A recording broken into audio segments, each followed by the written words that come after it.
Good afternoon, all. Thank you for joining this EUA webinar, the last before the summer break. My name is Martinez. I'm Deputy Director for Research and Innovation, and it's my pleasure to host this webinar today on the results from the Open Science, the EUA Open Science survey. This year, the survey is dedicated to the differences between principles and practices. I'll get to that in a minute. And before I head to Rita Moraes, who will be presenting the survey results, I just wanted to give you an idea of the different surveys that EUA has had in the last 7 years on open science. So you can see that the very first one was conducted back in 2014, and with a specific focus on open access to research publications, with 106 responses from 30 countries. In the meantime, we've had almost yearly surveys, so 6 surveys in 7 years, with increasing participant numbers, with a peak in 2016-17 with 338 responses. And what you can see also is that from 2014 until now, the focus has expanded. So it started with open access to research publications only, then open access to research publications and then data management, research data management, and then a specific focus in 2019 on research assessment in the transition to open science, before the current edition, where the question was really for us to say, okay, we have now gathered pretty strong, good evidence on all those dimensions of open science throughout the years. And it seems from what we hear from the members, but from what we see also from, for instance, the Open Science Policy Platform and their final results and reports, that the question is not so much as to how to convince or how to indicate that open science is something that is important for universities. It's more likely that universities at this stage are in need of support measures to implement the changes. And so we really wanted to investigate, to explore these differences, if there are any, between the principles. A principle can be signing the the San Francisco DORA Declaration. Another principle can be having an open science policy in place at the university. But then you come to another way to implement that at your institution and have changes on the ground. So this was the focus of the webinar this year. And I'm very pleased now to introduce our speakers of the webinar today, starting with Rita Moraes. Rita is advisor for research and innovation at EUA, and she has been for a long time already the leader on EUA surveys on open science. And so Rita will today present the main results and conclusions from this report. I leave it to you to present, Rita. Thank you, Vinciane. The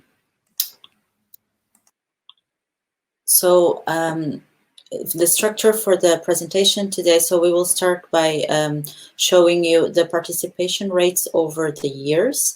And then we will delve more specifically into the survey that we conducted this year. So we'll share with you the objectives, the characteristics of the sample, and then we will go into the specific areas that we covered in the survey. So the level of importance and implementation of open science, and then more specifically, open access to publications, research data, emerging areas of open science, research assessment, and then we will present you some of the main conclusions and the recommendations we have included in the report. So as Vincent already told you, we have conducted this survey for 6 times in the last 7 years. And if we look at the participation throughout the different years, what we see is that over 700 different universities have participated in the EUA Open Science Survey, and these universities come from 39 countries. And here in this chart, what you have is the number of different universities that have participated in at least one of the survey waves. If we think now about participation continuity, meaning the same institution replying over time, so we have 15 institutions that have actually participated in all the survey waves since 2014 until this year, 23 institutions that have participated since 2015 until the current year, and so on, until we compare this year with the previous year, where we have 76 institutions that have participated in the most recent 2 survey waves. So this is just to give you an overview of the participation throughout the different years. Focusing now on the survey that we conducted this year. So we took a little bit of a different approach this year, as Vincent has already explained a little bit. So we wanted to look at the path universities are taking from the principles to practices to the implementation. So we tried to ascertain the strategic importance and the implementation levels of different open science areas in European universities. And we did this in more established open science areas like open access to publications, and also in more emerging or more recent areas like citizen science or open education. So we wanted to understand if there is a gap between the strategic importance and the implementation on the ground.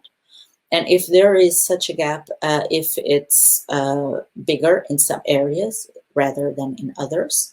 And in general, we wanted to improve our understanding of the opportunities and of the challenges universities are facing in their transition to open science. So the survey this year, we collected data from 272 universities from 36 countries, and the majority of these institutions are comprehensive institutions, and then we have a smaller number of specialized institutions or technical universities. Looking now first at the strategic importance, meaning the principles part. So we've asked institutions what is the importance they ascribe to open science in terms of their strategic priority areas. And a little bit over half of universities told us that they think open science is very important or important, and almost a third of them said that open science is neither high nor low in terms of importance in strategic aspects. When we look more specifically at the level of importance and the level of implementation across different open science areas, what we see is that in general, the importance level is always higher than implementation level for all of the open science areas we have considered.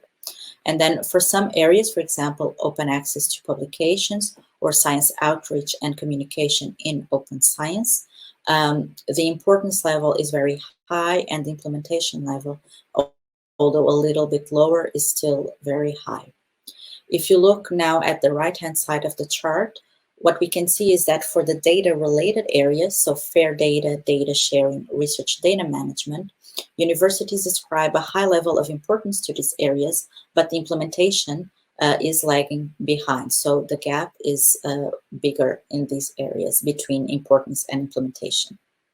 For the remaining areas, for example, citizen science or open education, the importance level is a little bit lower, and the implementation level also follows closely. So there is not such a huge gap in these areas.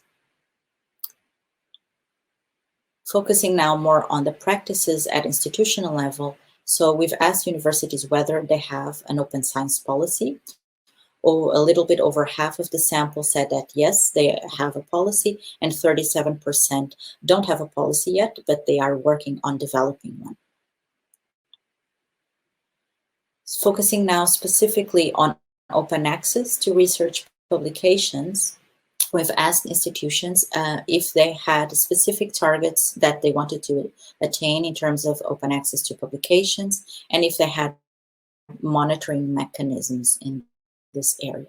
So what we see is that most institutions don't have a specific target for open access to publications or a specific timeline, but most of them, they do have monitoring mechanisms in place to assess the number of publications in the repository, the number of publications published in open access journal, and their respective costs. And we've asked this question, for example, 2 years ago in our survey, and at the time, monitoring activities, they were much less frequent. So these results showed that in the last 2 years, universities have really progressed in terms of implementing monitoring activities for open access to publications. In terms of infrastructure for open access to publications, in our sample, practically 90% of universities, they have their own repository or they participate in a shared repository. About 70% have their own journal hosting or publishing platform, or they share with other organizations. And about 60% have infrastructure for monograph hosting or publishing platforms. And to conclude this part on open access to publications, we've also asked universities whether they were preparing for implementing Plan S. And here we have divided the responses between those universities that are in countries where the main research funders have signed Plan S, and versus countries where the main research funders have not yet signed Plan S. And what we can see is that the majority of universities in those countries that have already signed Plan S, they are indeed preparing for its implementation. And on the contrary, in countries where where the research funders have not yet signed Plan S, most institutions are not preparing for the implementation. It's also important to remember that all the grantees of Horizon Europe projects, they will need to comply with Plan S. Now we will look more specifically at research data. And in terms of infrastructure, so what we can see here is that about 60% institutions, they have some type of infrastructure for storage, data repository, and data management planning tools.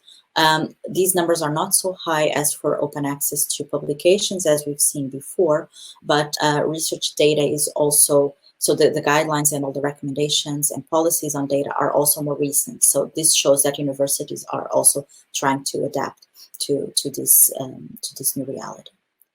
In terms of skills, however, the situation is a little bit different. So only a minority of institutions indicated that they have all the skills in terms of data that they need.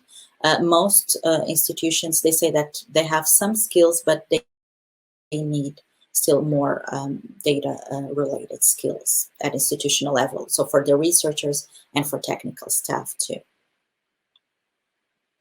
In terms of their future involvement in EOSC, so we've asked universities if they were planning to link their infrastructures with EOSC and if they were planning to become a member of the association, of the EOSC association. And most universities, they said that they're still deciding what they will do in relation to their involvement in EOSC. It's also important to point out that so far, 42 EUA members have joined EOSC, and 23 of those are part of our sample. We will show you now some results on the emerging areas of open science. So here we're focusing on citizen science and open education. And what we see here is that about half of our sample said that they are aware of these initiatives at institutional level. If we look now at the role of open science activities in academic assessment. So what universities have told us is that about a third, so 34%, they said that they do not use any open science activities in their academic assessments. For Rita, the other I think you 2/3 should that do use... Put your camera off. Yes. Okay. Okay, So I think I will take it from here because she has connection problems. So what Rita was about to tell you is that the first, oh, she's coming back. I'll start already. 34% of the survey respondents said that they reported no elements of open science included in their academic assessments. And for the ones that have included, and that's 172 out of 272, 77% of them used depositing of research articles in repository. 49% have open access publishing of research articles in open access journals as a criterion in academic assessment. And 39% for open access books, for science outreach and communication, and so on and so forth. So you have, initially we asked them, do you do you include open science elements in academic assessments? And we have 34% of them saying, no, we don't. And then the other ones said, yes, we do. And this is the list of the elements that are included. What is important to mention as well, and maybe Rita, if you're in, please. I am. Oh, I'm sorry, because I didn't see you. So please go ahead. I'll show. Okay, no problem. So Vinciane has already explained this chart, so I will just finish off this part on academic assessment by saying that on a more positive note, 56% of the institutions, they indicated that they were planning to expand the range of open science activities in their academic assessment exercises in the future. So this concludes the results part of our presentation. Just to share with you some of the main conclusions we have included in the report. So as you have seen in the presentation today, open science is perceived as an important strategic priority for most institutions, but implementation lags a little bit behind. And then how much it lags behind depends on the area that we look at. So importance and implementation are closer in the more established area of open science, which is open access to publications, but the gap is much wider for the data-related areas, which are given high importance, but implementation lags further behind. And this could be due to different awareness timelines of different institutions, of different countries, and the different relevance that these areas may have in different contexts. We've also seen today that the vast majority of institutions said that they need more skills for researchers and for research support staff, specifically in data-related areas. And we've also seen that institutions are still having some challenges in considering open science activities in academic assessment. So based on the results we have seen here and the other results included in the report, we have highlighted three main high-level recommendations. So for institutions, for policymakers, for researchers. So the first is that we need to create conditions to mainstream open science. And this means involving all relevant stakeholders and also having favorable regulatory frameworks, for example, or political frameworks. We also need to continue to invest in embedding open science in institutional policies and practices. So we've seen that universities, they have been progressing in some areas, but this is a work in progress, so they need to continue to try to further implement different open science areas in all of their practices. And finally, the importance of integrating open science activities in reward and incentive practices, or in academic practices, in academic assessments, So if we want open science to become the norm, the normal way of doing science, it is important that research funders, but also universities, consider these activities in their own academic assessment exercises.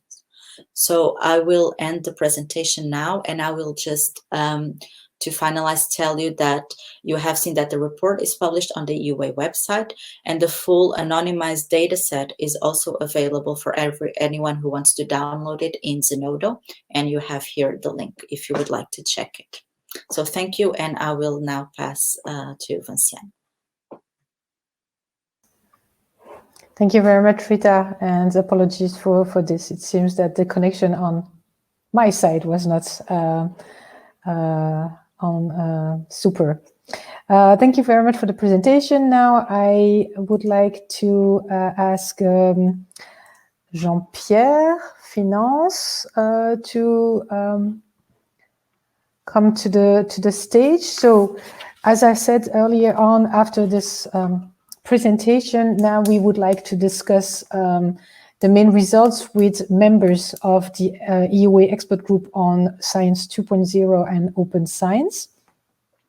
And the first person I'm pleased to welcome to this stage is Jean-Pierre Finance. Jean-Pierre is Professor Emeritus at the University of Lorraine in France. He is the founding member and chair of the EUA expert group on Science 2.0 and Open Science. And as president of the French National Research and Education Network, member of the French Council for Research Integrity, former rector of his institution, Université de Lorraine, and former president of the French National Rectors Conference, Jean-Pierre Finance developed a thorough understanding of the challenges and opportunities for universities in the transition to open science. So I'm very pleased to welcome Jean-Pierre, if he can join me. Yes. You're here, but we can't see you, Jean-Pierre. We can hear you, but... You can't see me? No? Yes, No. we can see you. Okay, so that's me again. So, okay, never mind. Thank you. I will just put on your slide, Jean-Pierre, and you will be ready to start. Here we go. Thank you. Thank you, Vinciane. And I will start by thanking warmly the Secretariat, EUA Secretariat, and yourself, Vinciane, and mainly Rita. Rita, for years, involvement in this series of survey, and we certainly the kingpin of this series. This survey is a new slab in the long road to open science. And the first reflection I can have is why open science? I don't want to start at the beginning, but just to point out the fact that this question is at the heart of a perennial debate between cooperation and competition. And for sure, this debate is very important, and it's very important for a researcher to be able to keep the balance between cooperation and competition. And for sure, open science is a step to increase the cooperation. There is, possible barriers to open science. The competition to publish in a top scientific journal is still vital for many reasons, for careers, for project funding, etc. And the assessment method allowing to allow an evolution of vision of research and publication of research is absolutely necessary. And an example of this need to take into account assessment is, for example, the position of European Research Council deciding to avoid to sign Plan S and with immediate open access. Second barrier, second obstacle, there are various fears and practical difficulties regarding data sharing.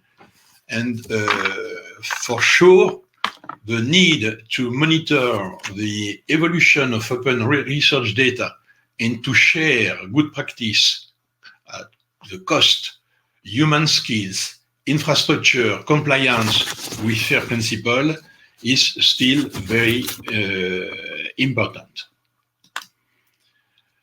Other barriers are well known. There is barriers based on the cost of the transition to open access to publication. And the cost, the economical model is still unclear. We need to monitor the evolution of the economic models of open access scientific publication. And EUA and our expert group on open science is strongly involved in monitoring this evolution. For example, the last event was the publication of a report on publish and read models. Last year's Technopolis report on this evolution, but also the series of 4 webinars in June based on the result of this report were very important, and a lot of people was present in this webinar. And finally, I would say that the 5 on 6 surveys are concerned by the evolution of open access in Europe. There is a clear need to evolve. EUA supports institutions in their path to open science, and as Vincian said, we are very open to receive all comments, suggestions to help us to continue to accompany Europe's university in the scientific communities toward a rapid development of all aspects of open science, both at policy, but also at implementation level. Thank you very much. Vincian, you have the floor. Thank you very much, Jean-Pierre, indeed, for this great contribution. Now I would like to invite Inge van Nierenberg to join me. Thank you very much for joining. So I'm very pleased to have you as a second panelist here. Inge van Nierenberg is coordinator for scholarly communication at Ghent University. And she's been a member of the EUA expert group on Science 2.0 and Open Science since September 2015. And additionally, she accepted to chair, she chairs the EUA subgroup on FAIR data and EOSC. Inge presents herself as an open science ambassador, and she's also involved in open air and in projects related to the development of EOSC. Inge, I think you will say a few words and comment on the data part of the report. Thank you. Yes, indeed. Let me first start by addressing the gap between implementation and intentions. So how do we see that not every institution internalizes the open science intentions because they find it important. Of course, it's not that irrational to do that. It's normal that you first need to see the importance of something before you start implementing your policies and operations around it. And what we do see is that the combination of what's happening in Europe, what's happening in your own country, and what's happening in your university, that it all has to come together. So it's not always easy on research data management to follow your own course and just go ahead. Sometimes you need to see what's happening in Europe and in your country and and collaborate together to set steps forward. We have, for example, seen that here in Belgium, where we now have in my region in Flanders a Flemish Open Science Board with an accompanying budget, with a roadmap and with KPIs, and in which the Flemish government invests in together in co-creation with research performing organizations, that you can join forces and move forward in implementing open science practices within your university. So that is the first thing that I noticed in this survey. It's not that unnatural to have this gap. You first need to see the importance, and you need some kind of collaboration because it's not always easy to do something on your own as a university or a research performing organization. We also saw, by the way, in the survey that, again, as always, what we see coming again and again is the legal and the legal concerns about data and data sharing. Although we have seen these kind of challenges being addressed in many projects, European projects, we still see a need to consolidate that knowledge and to invest in, and there we go again, in training, outreach within our own universities on how to address these challenges and how to move forward. I think there we still have quite some things to do. Now, I just said training. We have to inform our researchers on how to move forward on data and fair, especially fair data and sharing data competences. So then we come to the data stewards initiatives within different universities. We see more and more data stewards appearing in the universities, but we also see that it's not easy to always to fulfill the positions. The profiles are not yet there, and this is a barrier, a hurdle that many universities have to take to first invest on a short term, to invest in people that you attract for these positions before having a full-fledged training and education for these profiles. So there we still have a road to go on how do we see this evolve, and what can we do within our universities to have these skilled people. Because for data skills are not only important within research performing organizations, also in private companies. You see more and more that these kind of skills are very much wanted. For example, in our university, you have like long, how do you say that? That you keep on learning after your education, so lifelong learning, that was the word I'm looking for.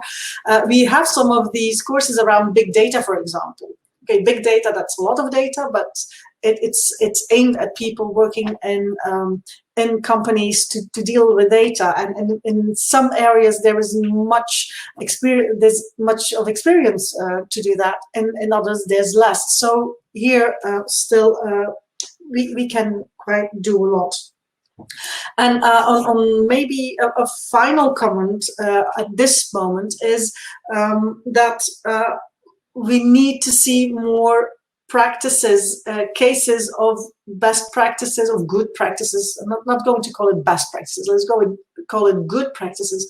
What it does for you, fair fair data, sharing of data? What are the implications for you, and which cases can we show to help in the training of researchers to let them see why it is interesting for them and it's just not an administrative burden? These are some of the hurdles that we see throughout this survey and others, that some researchers see this too much as an administrative thing. And this is a pity, because there's a lot of benefits for researchers there, but we have to showcase how this can affect the excellence of their own research. I'll keep it at this point because there's much more to say, of course, but there's some work for us there in collaborating in advancing fair data practices within our universities. But if we look at a few years ago, we already made quite some steps. That's something I want to stress as well. Thank you very much, Inge, for this realistic but yet optimistic look ahead as well. So it's a kind of a status and as well as a look ahead. And now I turn to our last speaker today, Pastora Martinez Samper. Thank you very much for joining. Pastora Martinez Samper is Vice President for Globalization and Cooperation at the Universitat Oberta de Catalunya in Spain. In her capacity, she promoted and led the institution Open Knowledge Action Plan, which is an ambitious action plan covering the manifold dimensions of open scholarship. Pastora is also actively involved in reforming the assessment criteria for career progression and recruitment practices in her institution. And she joined the EUA Expert Group on Science 2.0 and Open Science in 2017, I think, yeah. And she chairs the subgroup on research assessment. So this is why I think her commentary will be focusing on this, and I leave the floor to you, Pastora. Thank you very much. Thank you very much, Franciane, for this very nice introduction, and thank you very much for the invitation. Okay. It's a pleasure for me being here today at the presentation of this 6th edition of the survey, which has been giving light about open science policies and practices during these last years. A knowledge that the EUA has been contributing to increase, and I'm pretty sure that it is key to be aware of the current situation and also to improve this current situation. And yeah, I'm going to talk about academic assessment in the report, but before making that focus, let me start with 2 general comments resulting from the survey. First of all, the good news, and the good news were already mentioned, but for me, the great news here is that open science is in the agenda of European universities. Over 90% of respondents say they already have an institutional open science policy or that one is under construction. And secondly, for me, it is also worth to mention the importance of raising awareness about open science. These awareness-raising activities, including training, are the most common element included in open science policies at our universities. Either they are mandatory or encouraged, but they are there. So again, the importance of the knowledge and making the whole academic community aware of what open science is and what it is for. And now focusing in academic assessment, let me also say that at the EUA, we are working both on research assessment for this transition to open science and also on academic assessment because of the need to address all academic activities. I mean, also teaching, valorization of knowledge, entrepreneurship, and leadership, for instance, for an integral approach in an appropriate academic system, assessment system, sorry. Okay, so in that sense, for me, there are 2 main conclusions that we can make from that survey. First of all, the survey results show the very limited consideration of open science in academic assessments, which confirms the findings of the last edition of the survey that was published 2 years ago, as Rita already mentioned, and you can find in the handouts also here, you can download it. And there are two main results that justify this conclusion. In figure 20, you can find that open science elements, as was already mentioned by Rita, open science elements are not part of academic career assessment policies, priorities, and practices for 42% of the respondents. And also, these 34% of respondents use none of the open science elements analyzed here in the academic assessment. So again, this very limited consideration of open science in academic assessment. This is one point.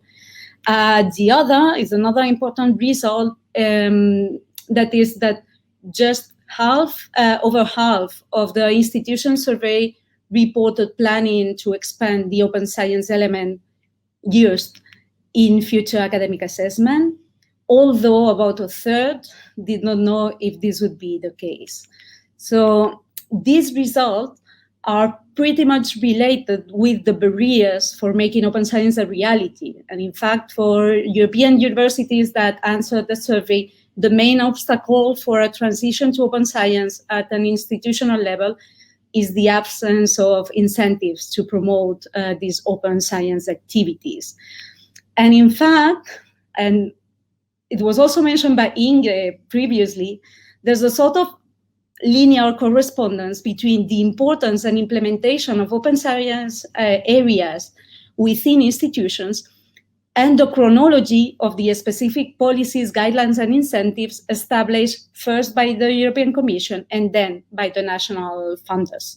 So we can see this sort of action-reaction process in figure 7 of the report, where you can find whereas open access to research publications ranks at the maximum level of importance and of implementation at university, when you go to open evaluation, it is the open science area with lower level of both important and implementation for and at universities. But there are also good news here.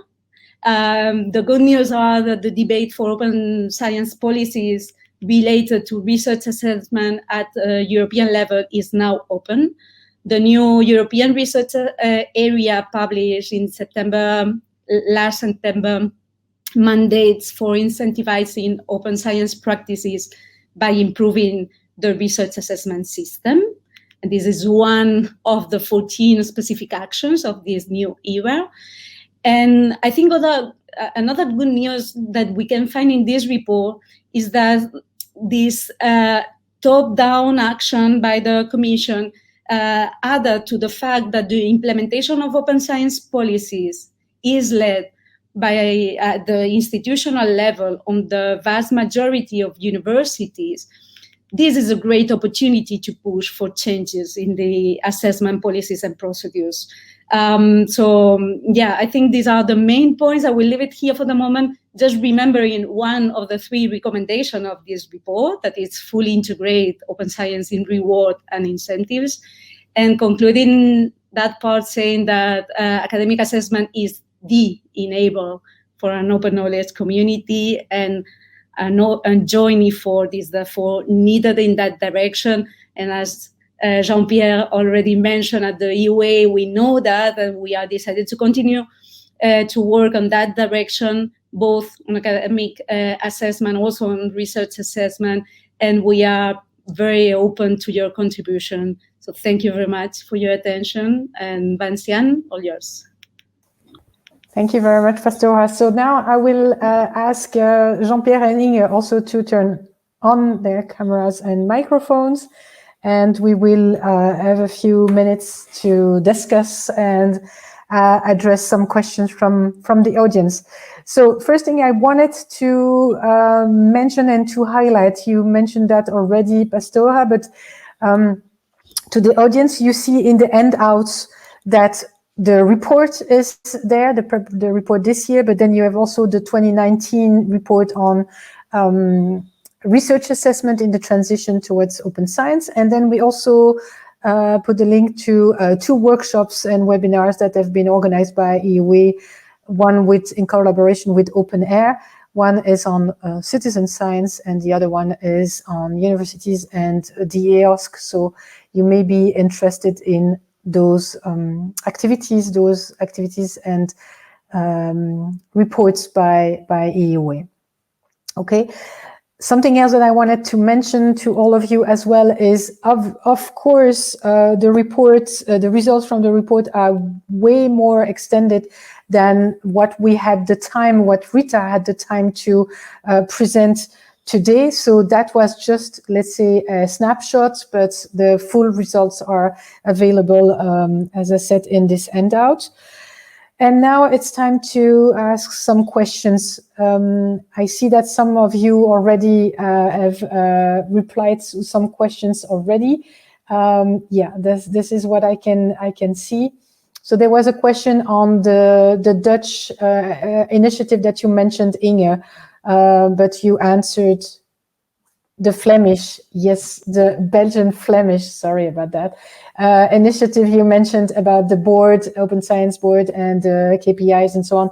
You put that in the Q&A.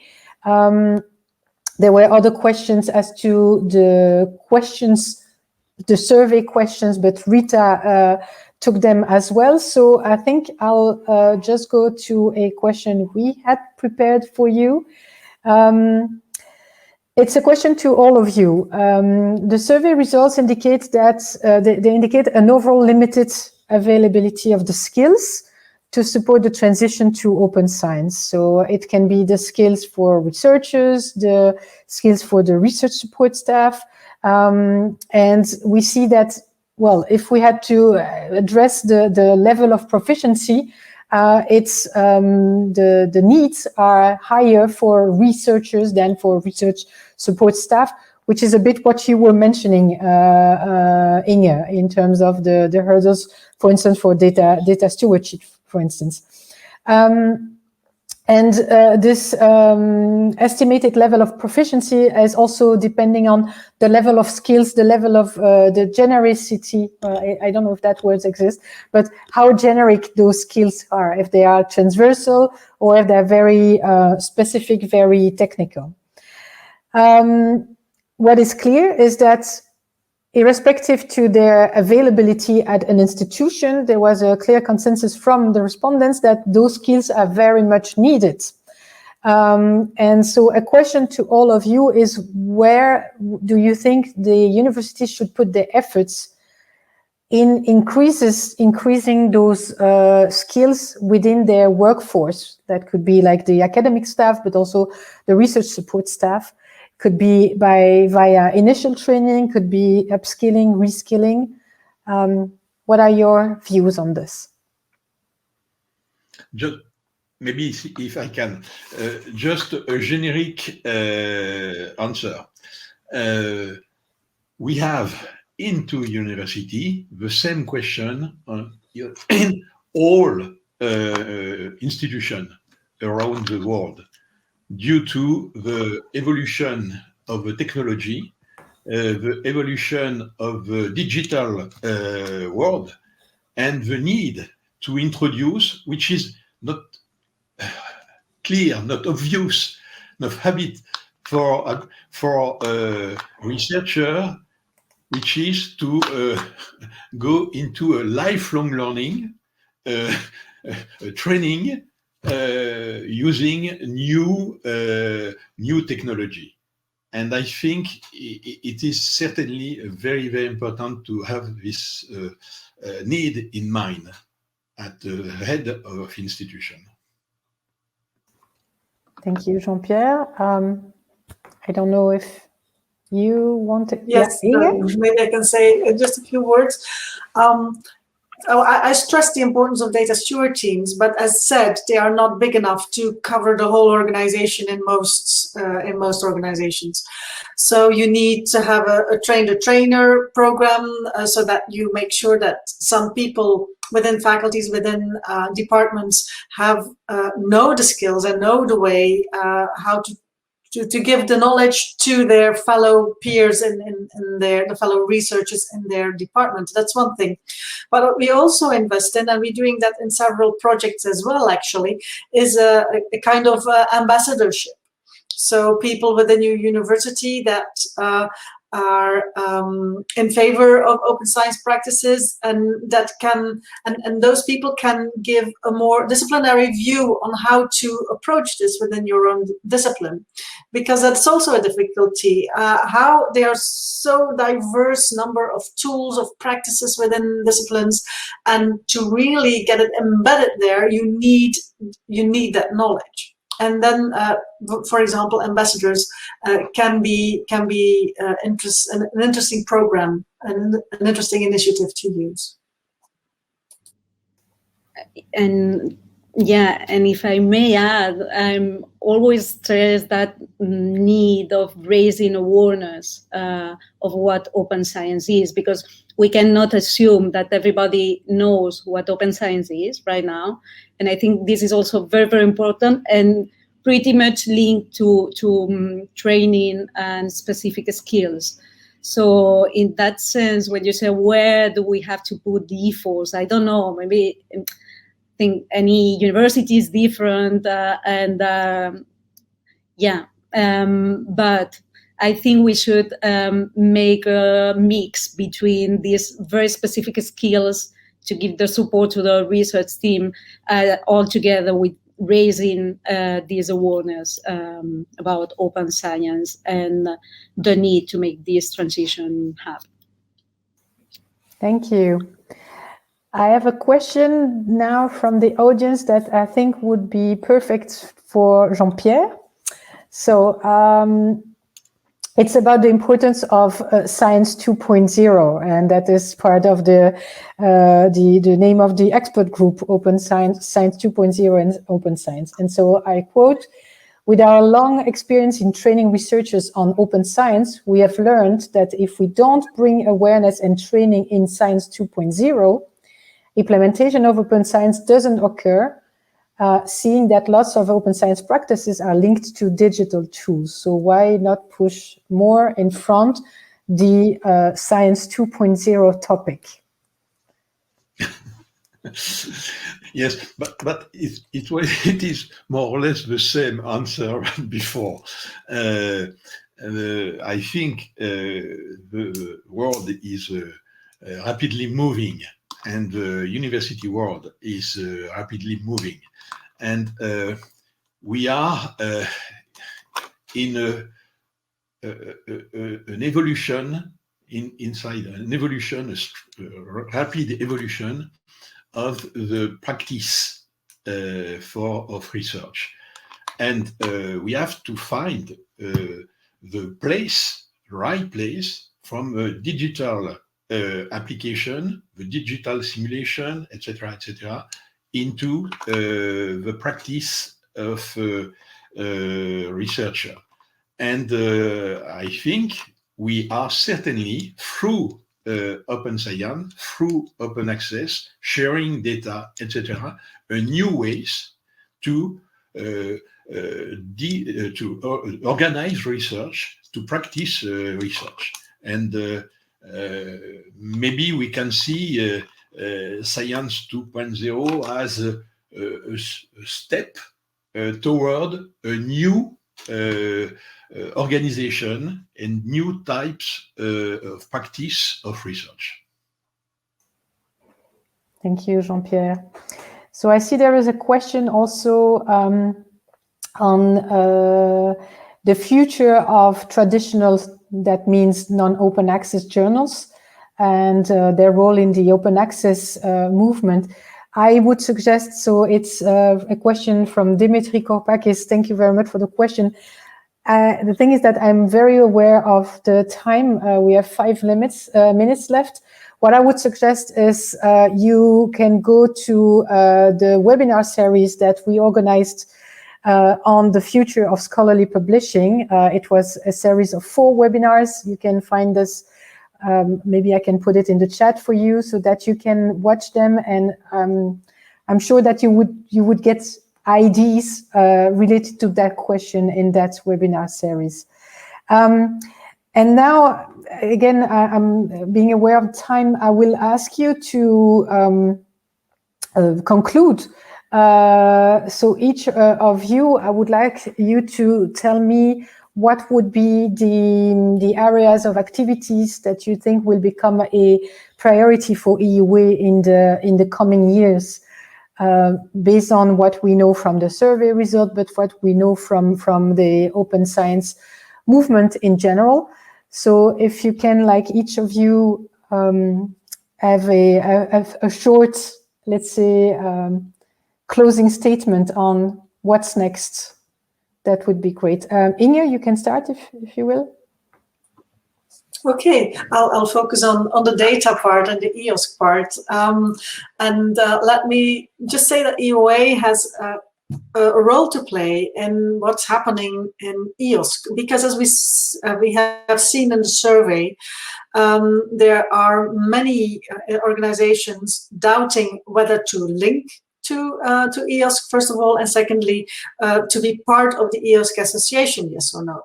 And I don't think that every university should be a member, but every university should, one way or another, be involved in EOSC.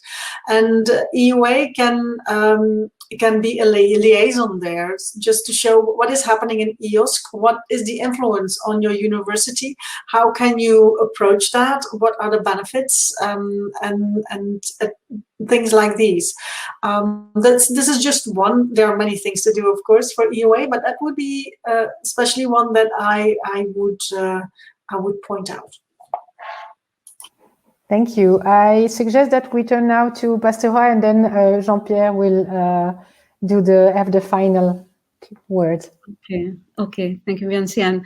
Yeah, so for me, I'm focusing on academic assessment. What I would say is that we've just started, although we are working for that for some years right now. But as I said, only an inclusion of open science principles and practices in academic assessment will make open science a reality. And I think that here the EUA has much to say and to work. And in fact, with this mandate from the European Commission, that you can find more details in these conclusions of the Council published last May, saying that they invite member states, the Commission, higher education institutions, and also research performing organizations and funding organizations to work together towards a broad development and application of the modern assessment and rewarding practices in order to include these open science practices. I think here the EUA, we have much to work on. There's this excellent work made with this repository that it's a joint work done by the EUA with DORA and SPAR Europe, where you can find some individual and collective initiatives on that. But I think that also what we can do at the EUA is also try to work in the development of responsible criteria and methods to incentivize the open science through the whole research process. I think this can be one part of our work in the future months, even years. Thank you, Pastora. And then Jean-Pierre, it is for you to conclude. I will be not really original, because I still feel think that the critical points are the economical model, publishing model.